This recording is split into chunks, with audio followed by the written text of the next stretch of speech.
C4 is really about helping students take on projects within the community with the community as partners. The goal of C4 is not for students to be working with clients, but to really think about this as a partnership. C4 brings students from every faculty together to tackle all the complex aspects of a real-world challenge. And so we have students from engineering and health and education and liberal arts and dance all collaborating together to find solutions that actually address really complex societal issues. And in doing this, what our students say in the video is really they recognize that these journeys are not so much about the project itself, but it's actually about themselves and how they can engage in really important work and how they can recognize how their voice matters when it comes to these things. And I think on that note, we can go back to the slides. That gives you a very brief sense of it. The students say it far more eloquently than I could ever. We're going to kick off. This panel represents the people who have had the opportunity to deliver C4, the people who have had the opportunity to come on the journey with us in C4. And so it's a really broad group of people. Our starting question, I'm going to actually read to you, Danielle, about would you like to tell us a little about the origin story of what C4 is? Yes. Okay, I'll be brief. My name is Danielle Robinson. I am the co-founder with Franz Newland of C4, and I'm currently acting as co-director of C4 at York. So Franz and I met in the fall of 2018 at the Teaching Commons, and we quickly discovered that we shared a deep and abiding love of capstone courses. We quickly brought together other professors and staff members to sort of share our feelings about capstones and think about ways we could support them on campus. This was called the York Capstone Network. And this group together dreamed up a world in which capstones at York could stretch beyond faculties and off campus so that our students could work on wicked problems with partners who shared our desire to make the world a better place. We applied for and eventually received funding from within York for our ambitious idea. At this point, when we received the funding, we had about 5 months to create the course, find partners, find projects, and recruit the students. And that was hard. That was really hard, but fun. And so we spent the whole summer, we brought together a leadership team of people that were professors from various areas, none of us getting loaded to do this, just to be clear. It was just a passion project for all of us and some staff members. And we together created the scaffold that became C4. But actually, I would say it really took off once we held an event called Pitch Day, where we had no idea how many students would come, but we offered 70-ish projects, I think. And we had more than 300 students show up, and we were like, oh, we were planning a pilot test of like 20.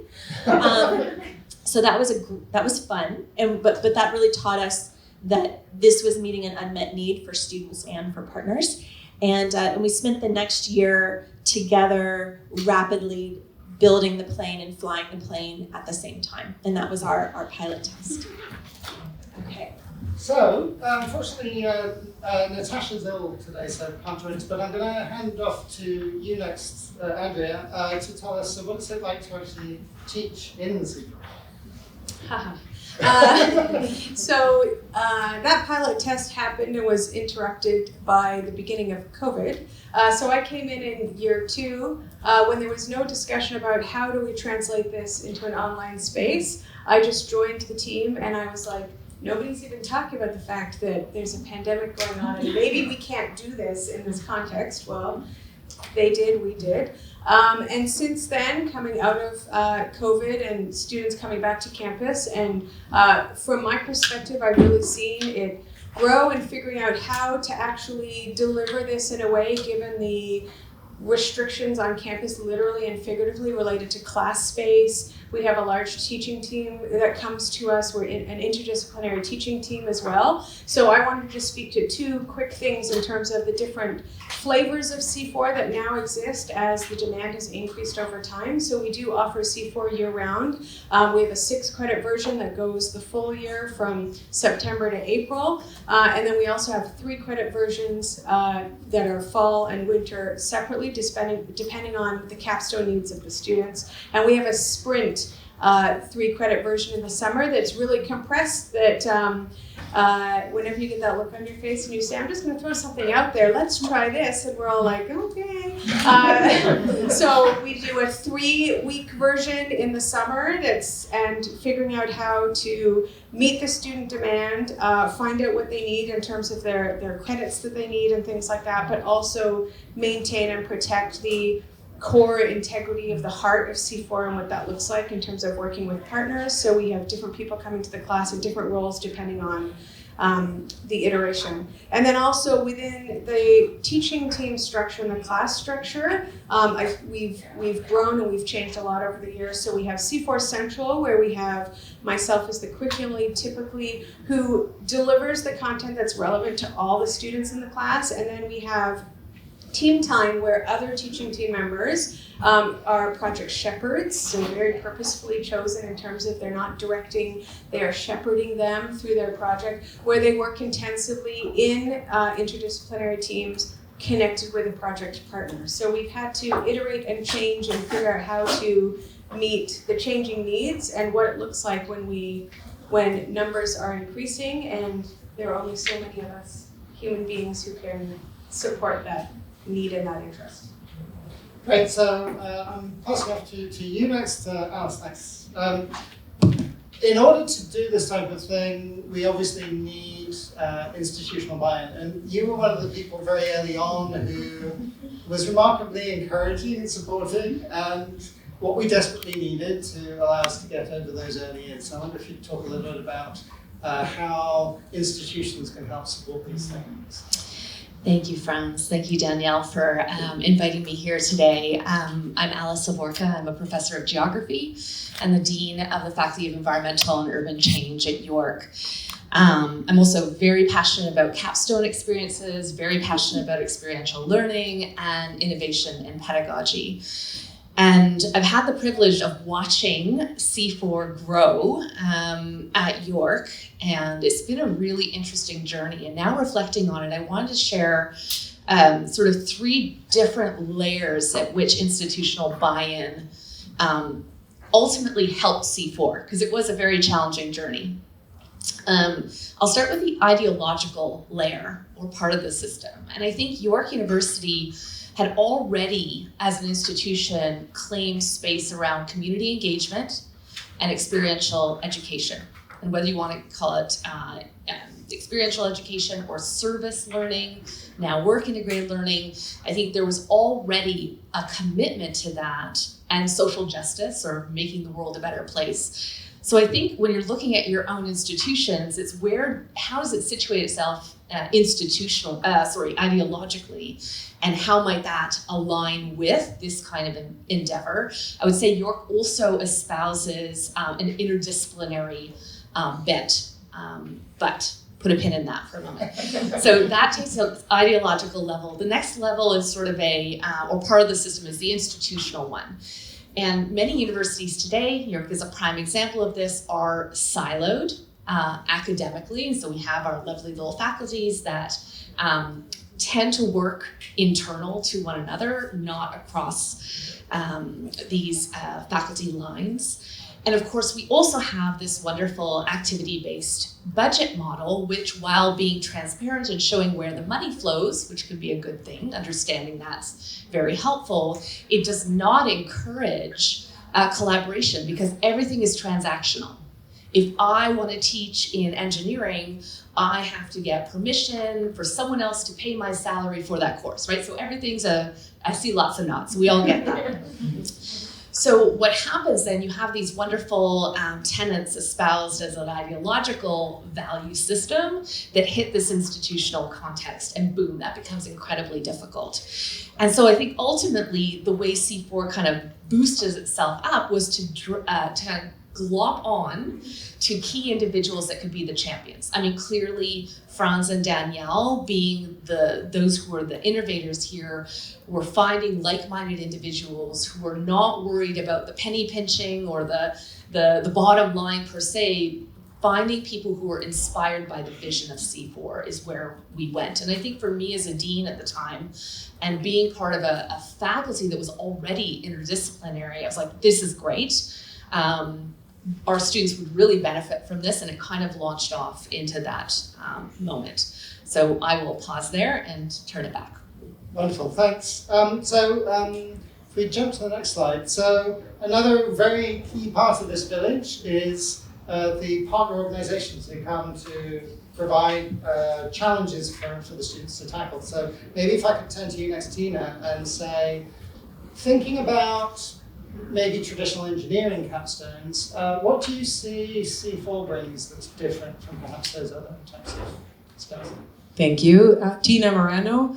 I work with a global engineering consulting firm called GHD, and I'm the Future Communities leader for Canada. And we came on board through a connection that our organization had, and I met Franz and Danielle.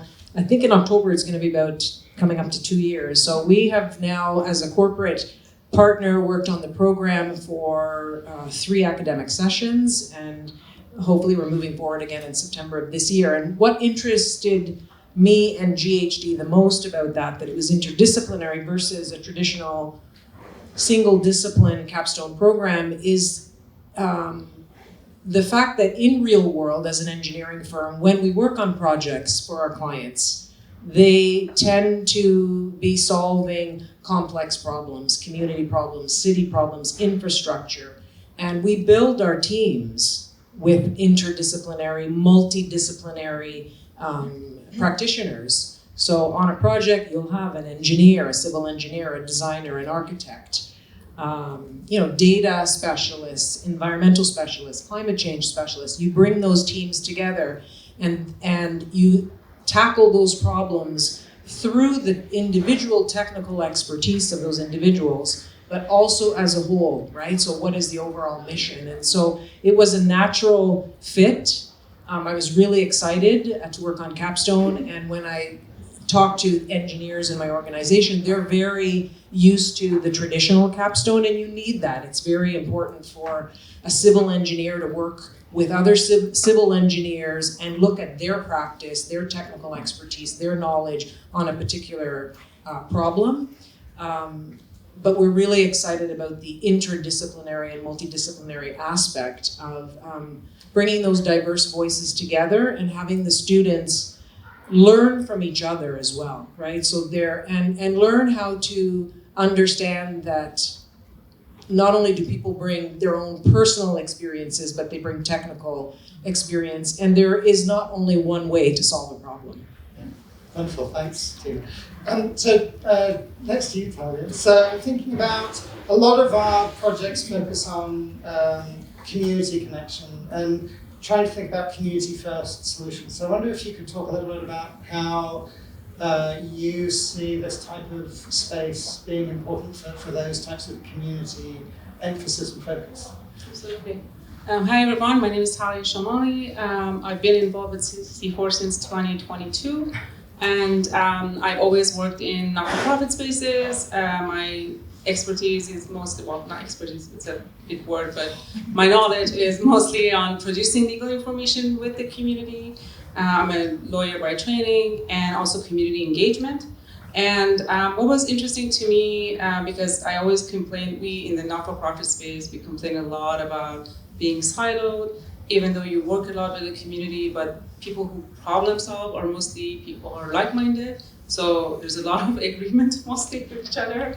And from the get-go, from the first session at C4, me and a colleague showed up, and We had a student from nursing, a student who was from engineering background, and someone from criminology, you name it, and everyone looked at the problem very differently. And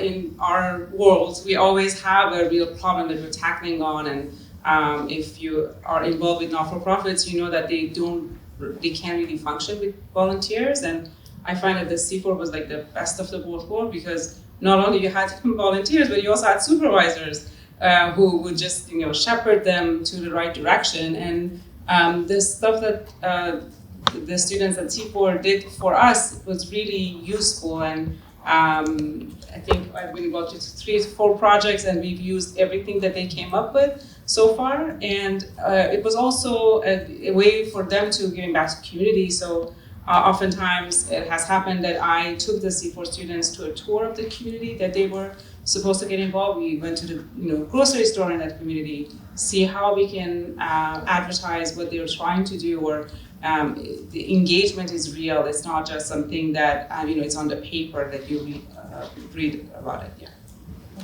Thanks, Tali.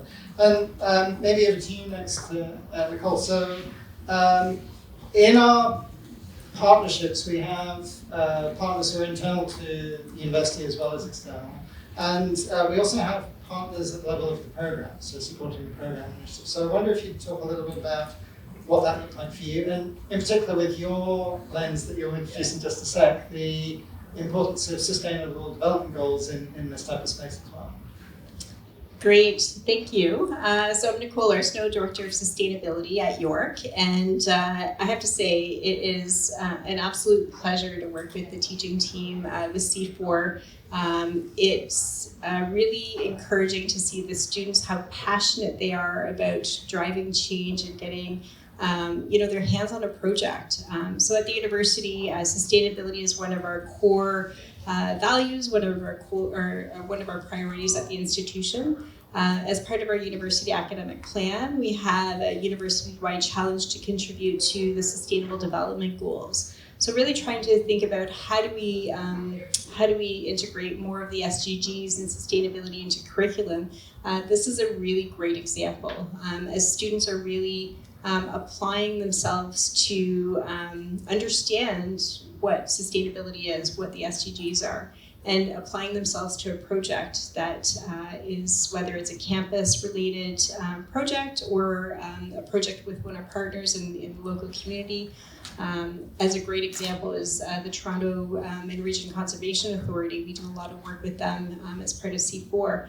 And the students just love being able to solve issues that they bring to the table and allow the students the flexibility and the freedom to solve some of these issues. One of our goals at the university is to really start to accelerate how we're using the campus as a living lab or using the living lab in our local communities. This is a great example of how students are integrating their experience into advancing curriculum for sustainability.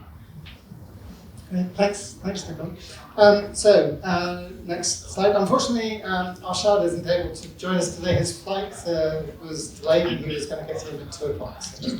But we are wonderfully grateful for you, Jennifer. As somebody who's taken C4, been involved behind the scenes, you're an alum for C4. I wonder if you could just tell us a little bit about your experience of being in the C4 management layer and how the 2 different layers work. And now having seen behind the scenes, what you think perhaps other students are getting from this experience as well. Great, thanks so much, Franz. Hi, everyone. I'm Jennifer. I'm a PhD student in sociology, also a C4 alum and a former RA and TA of the course.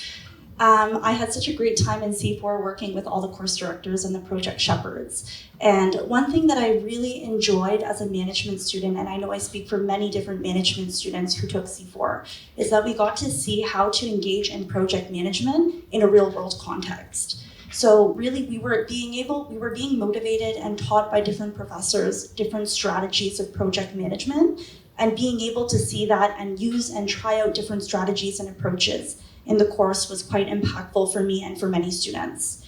I really appreciated the mentorship from the team, and it was really great to see an interdisciplinary teaching team modeled for us as students, because we were also working in interdisciplinary teams as both management and Launchpad. So to be able to work on our own project management journey at our level, but to also see it modeled by the teaching team was quite inspiring for many of us. And in the management structure, we were also working in interdisciplinary teams, and usually this is formed of C4 alum, so students who've taken C4 in the past, as well as graduate students. And the Launchpad teams are undergraduate students new to C4. So this dynamic was quite interesting because many people did have C4 experience, others did not, but this really created a sense of community. Everybody working together with a common passion for social impact in the course. And to me, this was quite fascinating. Wonderful, thanks. And thanks for clarifying the two layers. We have this sort of layered classroom in C4 where we bring students at grad and undergrad together in some of the versions of it, so appreciate that. If I can maybe pass over to you next, Pam. So C4 originally grew outside of a faculty structure because our goal was, just as you were saying, Alice, was really to think about how can we create something that isn't focused on a faculty lens. But more recently we've moved within Lassonde, and so I wonder if you might want to tell us a bit about what you think the opportunities and challenges are in that sort of space. Okay, I'm Pam Edgecombe. I'm the Director of Strategic Policy and Planning at Lassonde, and I am a big cheerleader, champion internally. Quiet voice, but very loud. Really loud. I don't even want this. Anyhow, so C4, bringing it into a faculty was exciting because I wanted to find a way also to help this group find a home, because as an interdisciplinary cross-faculty beast, it became kind of unwieldy in terms of trying to administer. And so I tried to find a way to help the group find a way to make it palatable for other faculties to jump on board and be committed to an agreement, working day in and day out and for the future and forevermore, we hope, to bring this program to real life and to keep expanding and growing in innovative ways, because it's amazing, right? Faculty, they buy into seeing other faculties and other faculty members participating and being grounded rather being an administrative overhead-led thing. Like that becomes problematic in some contexts for things to thrive, and also resources, sharing resources. If you can find nice ways to eloquently articulate in agreements, this is how we're gonna make this thing work. I think people can buy in and be invested in that. And I think that's gone a long way to try to get good long-term commitments, but I think the reality of our world right now, sometimes systemic budget situations also threaten any kind of agreement when people feel like they're too small to participate in a big beast. So overall, I think it's a great opportunity by having faculty structures, by bringing something in. We have the administrative cohesion and people that we can rally really quickly to jump in and pitch it whenever we do something. So an event like the Capstone Days, we're able to draw staff from across the school and that to say, hey, can you come out and play today and help us launch this event and make it a real success. But just the passion as well, trying to rally that in other faculty, and I think there is something with the faculty connection, and those governance supports too will help get traction and guide things forward for the future. Yeah, really that transition between sort of staff at node and actually producing something that's more sustainable. Thanks. So, Mitzi, as our C4 manager, and you know how grateful the team is that there is a C4. I wonder if you could say a little bit about what maybe the difference of the role that you see this is compared to other roles that you might see within a university context, and what makes C4 management the challenge it is. Okay, that's a great question. Hi everyone, I'm Mitzi. I'm the C4 program manager. So I work on all the planning and delivery of the program together with our amazing academic leadership team. I'm a fairly recent addition to C4. I joined in November 2024, so about 8 months ago. And at the time that I joined, it was in a moment both of growth and of transition for the program. So growth because the program was at the largest it had ever been, with about 500 students participating annually across fall, winter, and summer. But also transition because the program had recently moved into a faculty, as Pam had mentioned, for the first time. There was changeover in the academic leadership team, and we had a lot of new relationships to build within Lassonde. The main challenge from an administrator's perspective is the complexity of delivering a program like C4, which is a non-traditional experiential education program, while at the same time operating within very traditional university structures, which I think we've heard from a few others. So just an example of this complexity when it comes to space and classroom bookings. Most courses, one course, one classroom. C4, we have one mega course, but we need multiple rooms at the same time with the active learning setup in order to make it work. And our room booking system isn't built for that, so there are additional steps required to make that happen. Registration is another complexity where we don't have one single C4 course yet. But students enter through different gateway courses, which will count differently in their program depending on where they're coming from.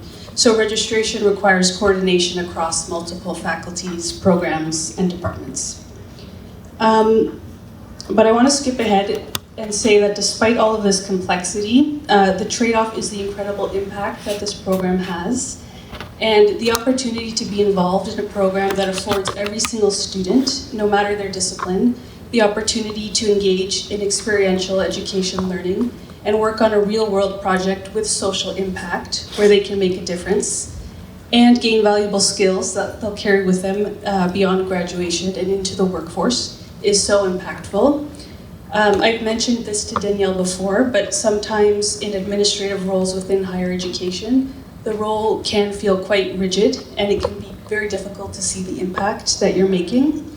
In C4, I get to see and feel that impact every single day through the projects our students complete, through listening to their journey of self-discovery as they moved through the course, or through the connections that I see our students and partners make with each other in class. So all of this makes this complex space so worthwhile to be in. And I'll just add a little bit more about lessons and looking forward. Our academic leadership team, Franz, Danielle, and Andrea, have proven that it's possible for C4 not only to exist, but also to grow and to thrive, despite all of its complexity, and that this really relies on building relationships and on creative problem solving and on persisting in the face of challenges. And as Alice had mentioned, on finding the right champions in the corners of the university and beyond who want to see this type of learning grow and succeed. And as the manager, my personal hope is to continue help building that vision. And I know Franz has a very ambitious vision for next summer, which he'll speak about. So I'm excited to continue along the journey. Huge, thanks, Nancy. So I'm actually going to hand over to you next, Sarah, if that's okay. So we are hugely grateful for the support that we've had from the Business and Higher Education Roundtable since the very early days of C4. And I wonder if you could talk a little bit about what might models like this do for sort of EE and work integrated learning in the Canadian landscape.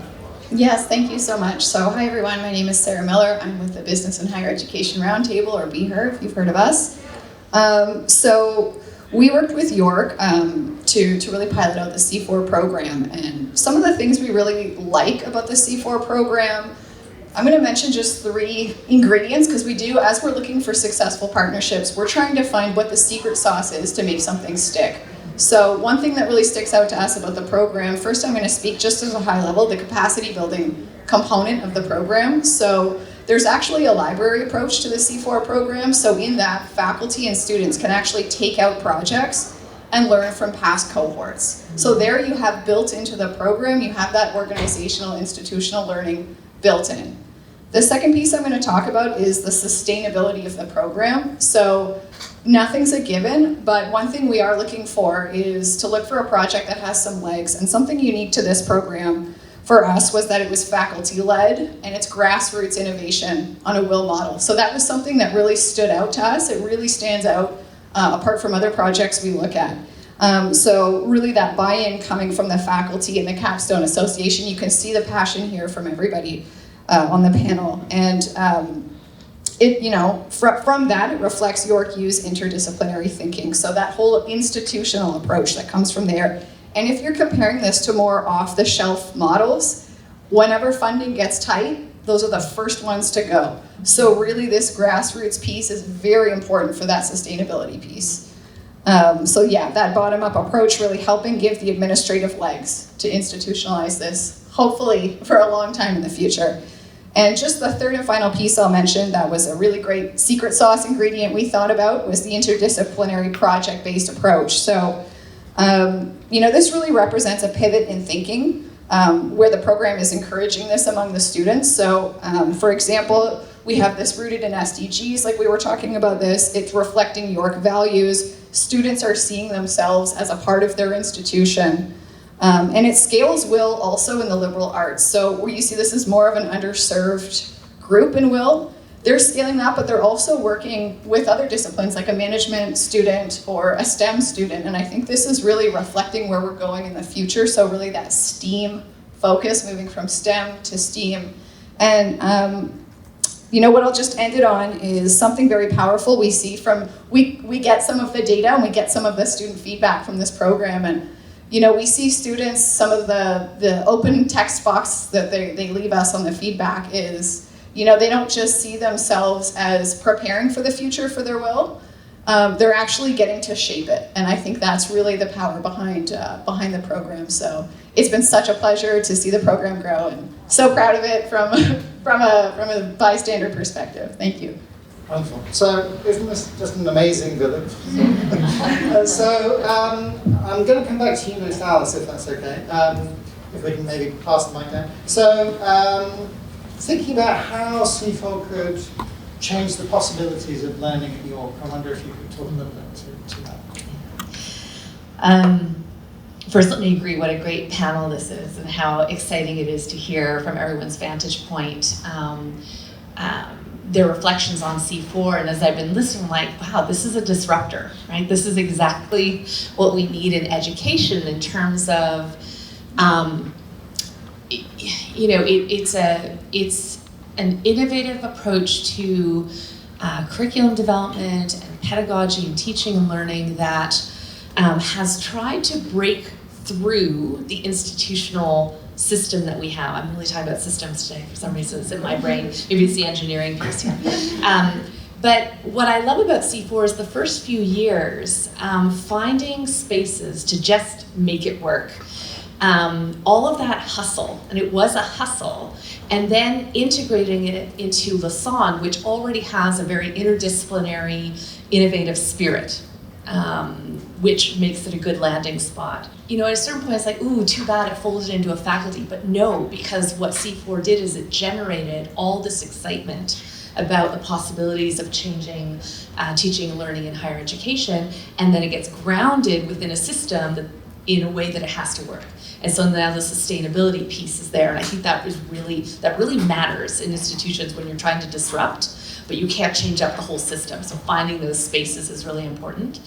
But the other thing is the shifts in understanding here that I think are really poignant are education, higher education is really in this moment of we're trying to find relevance in the world. And so having this as a shining example of how universities partnered with consulting firms, not-for-profit sectors, government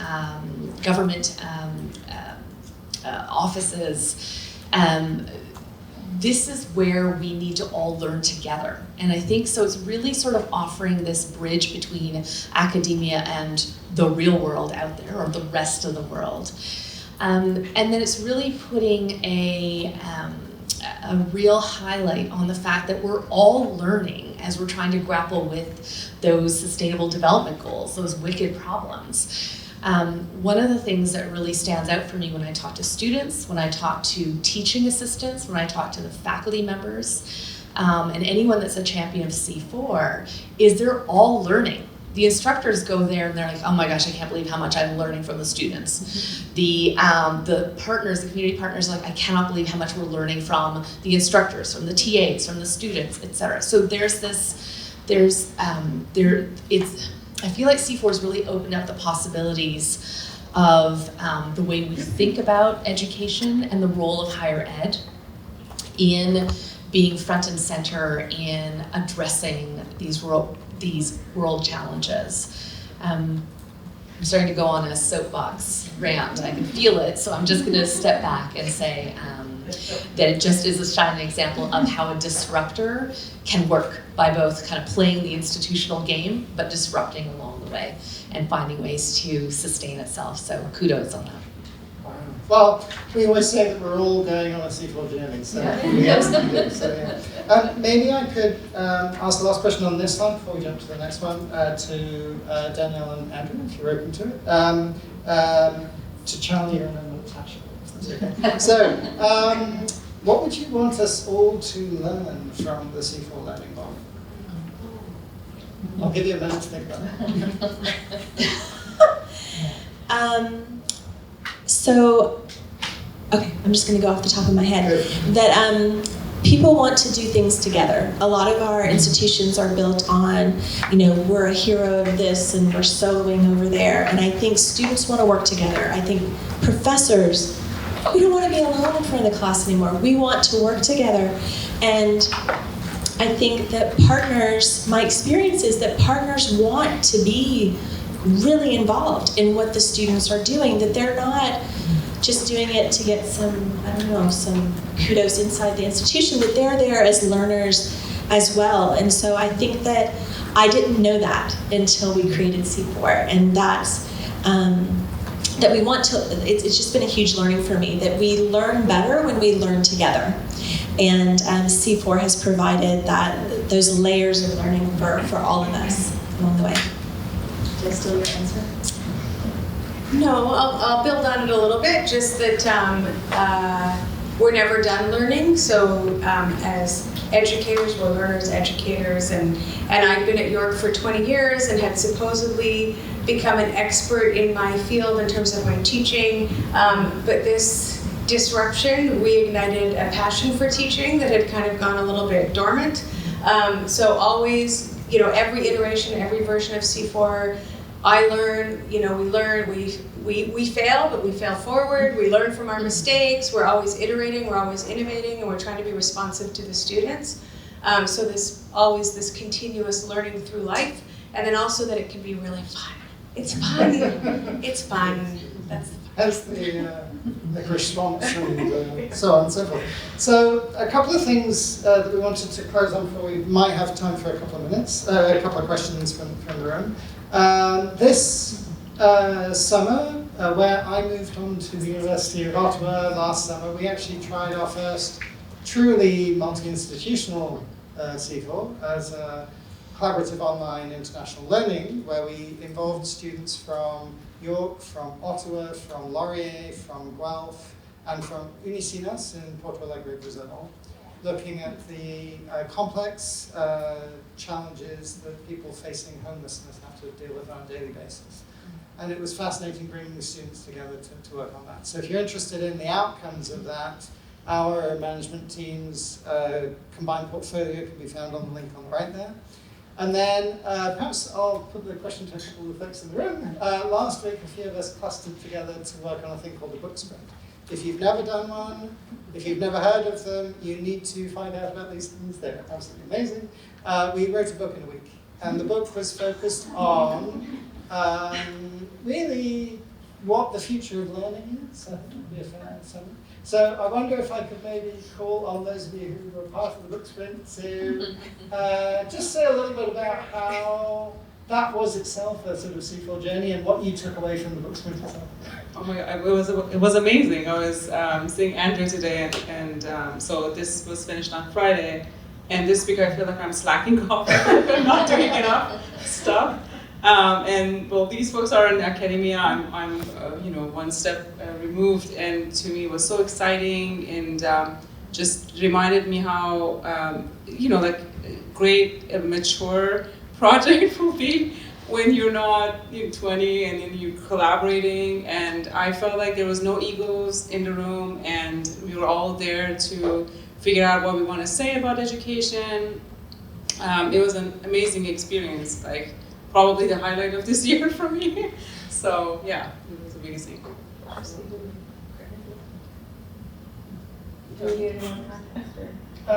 Maybe, yeah, go for it.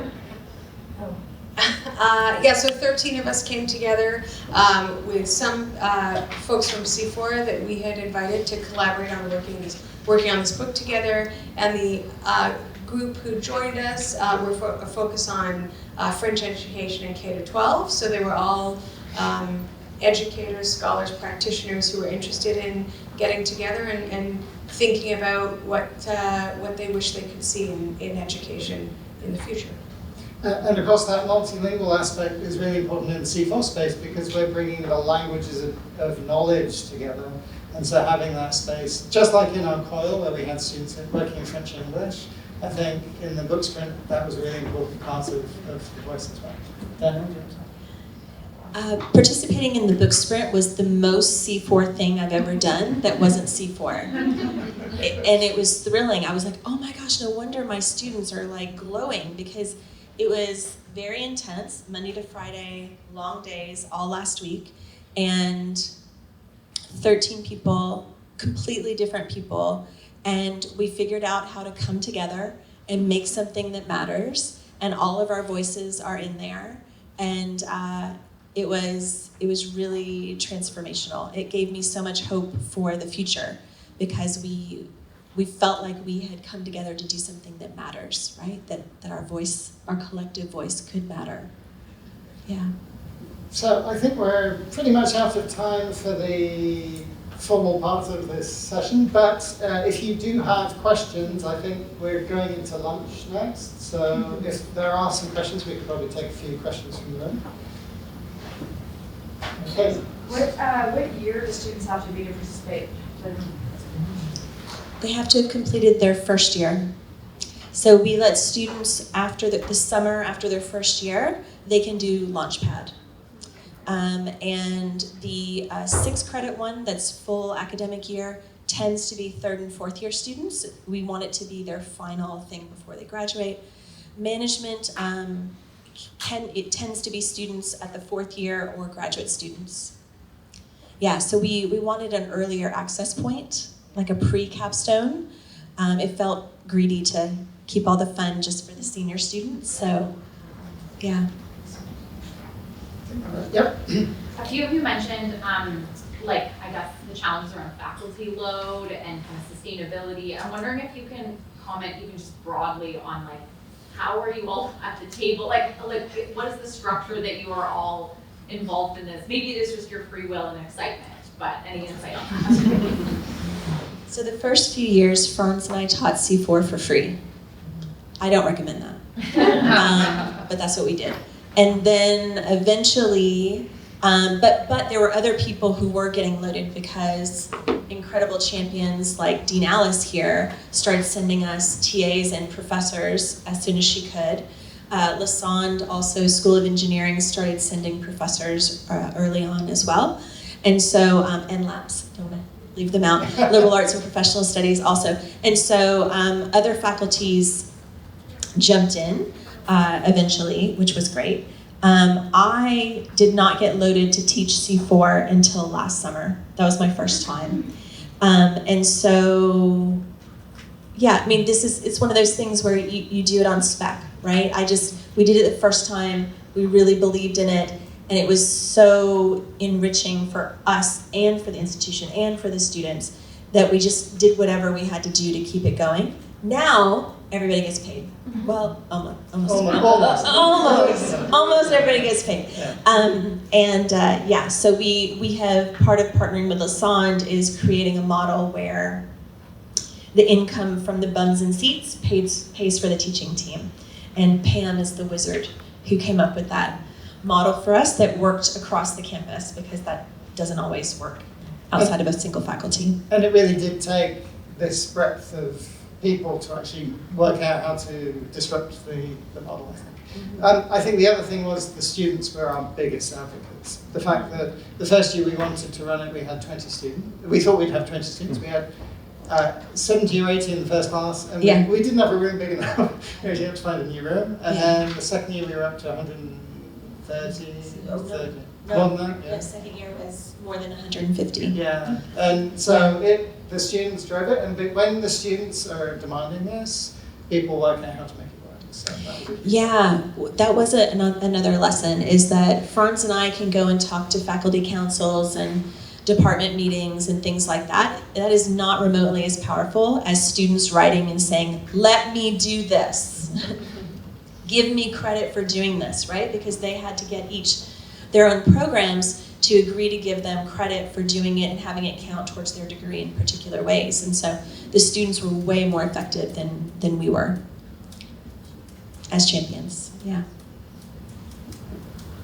I'm curious about the degree to which C4 is operationally integrated with existing capstone programming at York. Like, I imagine there's still a bunch of departmental capstones that do their own thing, maybe want to continue doing their own thing, but at the same time you guys are doing this really exciting, innovative stuff over here. So can you talk a little bit about the intersection of those? Mitzi, do you want to jump in? I don't know. Maybe I can start, and if there's something you want to add. Disciplinary capstones definitely still exist. Because C4 has different gateway courses or avenues into students registering, it is possible that they could complete, depending on their program, a disciplinary capstone and an interdisciplinary capstone through C4. So they get the benefit of the deep knowledge from their discipline and then the breadth and the experience through C4.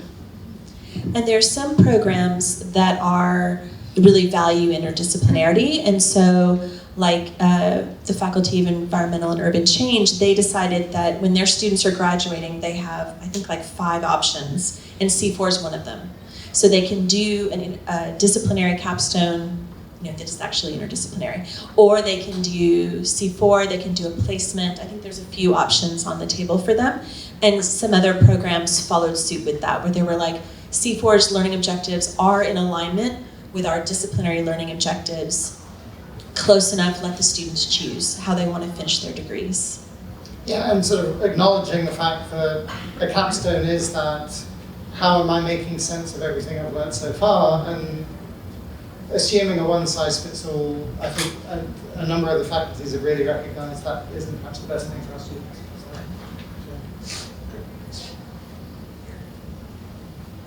I think on that note, we are holding you from lunch. So, thank you so much for coming. Thank you, Carol. It was wonderful. So just one more thank you to Franz, Andrea, Danielle, Alice, Tina, let's see if I can do this, Talia, Nicole, Jennifer, Pam, Yitzi, and Sarah. I do hope I get an award for that. Thank you so much for that. I wish that I was there for it. It's such a passion project for all of you, clearly. The closest I came was I used to work at GHD many years ago. Thank you all for being here. Next on deck is lunch at 1:30. It's in the foyer. Anybody who's joining the group photo for Ontario, it's outside of the anyway, it's also at 1:30. I'm sure you can look it up in the app. Thank you very much, all of you. This is wonderful.